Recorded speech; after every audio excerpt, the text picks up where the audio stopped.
تو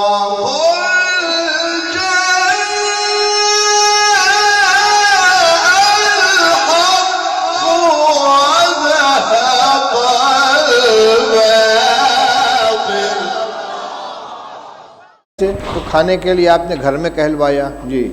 فبعث إلى نسائه فقلن ما معنا إلا الماء فقال 9 گھر تھے، 9 گھر کے اندر سوائے پانی کے کچھ نہیں تھا جی.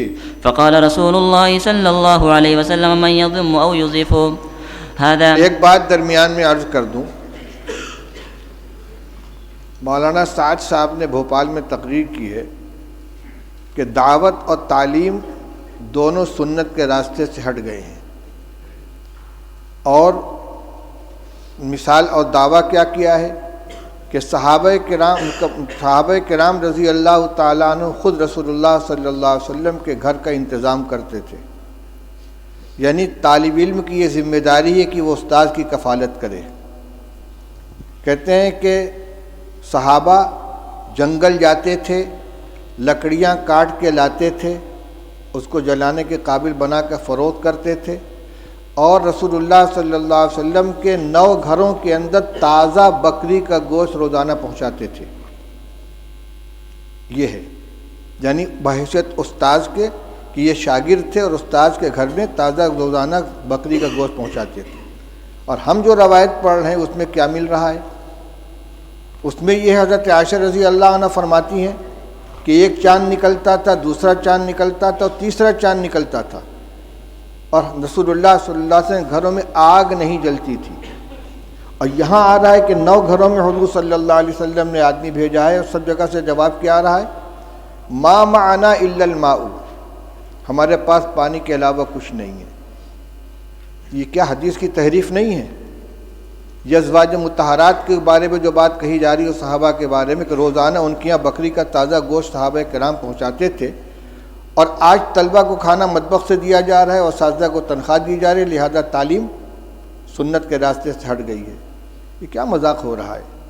یہ جتنے مدارس چل رہے ہیں، جتنے اکابر نے مدارس قائم کیے ہیں، تعلیم گاہوں کا انتظام کیا ہے، اصحاب صفہ نہیں تھے جن کے لیے صحابہ کرام رضی اللہ تعالیٰ عنہ لا کے انگور کے خوشے لٹکا دیا کرتے تھے، اور انگور اور کھجور کے خوشے لٹکا دیا کرتے تھے، اور ان کو اسی سے کھانا دیا جاتا تھا. وہ روایت نہیں آئی کہ رسول اللہ صلی اللہ علیہ وسلم مہمانوں کو حوالے کرتے تھے کہ بھئی اتنے کو کون کھلائے گا، جس کے گھر میں 2 آدمی کا کھانا اور تیسرے کو کھلائے، جس کے یہاں 4 وہ 5ویں کو کھلائے. صدیق اکبر اتنے آدمی کو لے کر گئے، فلاں اتنے آدمی کو لے کر گئے.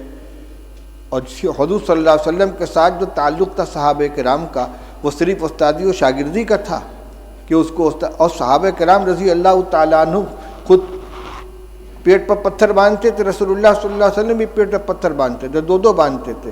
لہذا یہ کبھی اتفاق سے کوئی جزیہ پیش آ جائے اس کو دائمی معمول بنا کر پیش کرنا، یہ تحریف ہے کہ سنت کے راستے سے مدارس ہٹ گئے ہیں.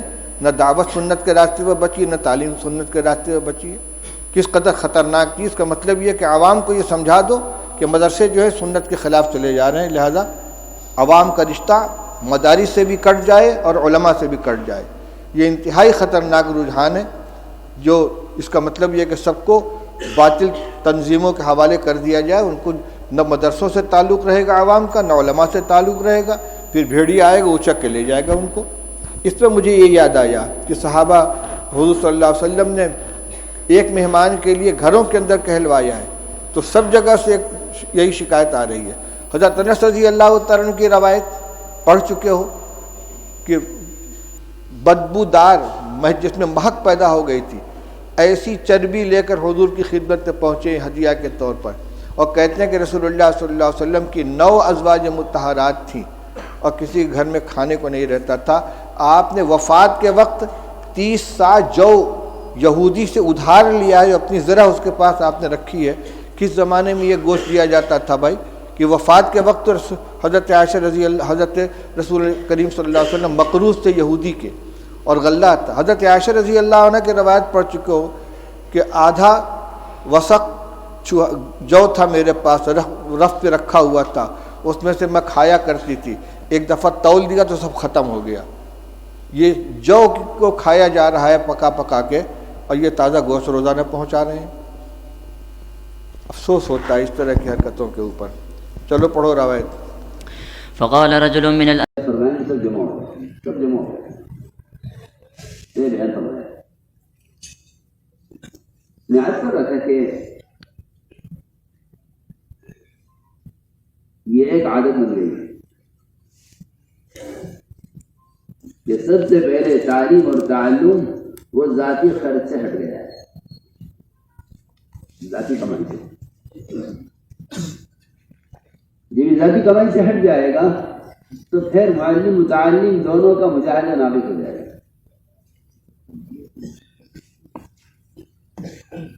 اس لیے صحابہ کرام کا معمول یہ تھا کہ وہ جنت سے لکڑیاں کاٹتے تھے،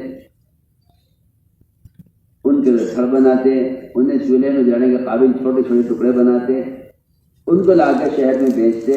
ان سے جو آمدنی ہوتی اس آمدنی سے بکری خرید کر ازواج مطہرات کے 11 گھروں میں تازہ گوشت پہنچایا کرتے تھے. یہ طلبہ کا کام تھا.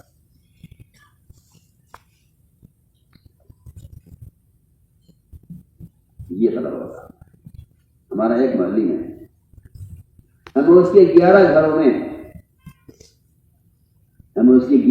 میں گوشت پہنچانا ہے تازہ روزانہ. آپ اس اندازہ کیجیے. یہ طلبہ اپنی اخراجات کا بوجھ ڈالتے تھے مدرس پر، بلکہ مدرس کی 11 بیویوں کا بوجھ خود اٹھاتے تھے کہ ہم نے اس کو فارغ کیا ہے پڑھنے کے لیے، تو ہم اس کو فارغ کریں اس کی اپنی گھریلو ضروریات سے، ہم ان کو فارغ کریں.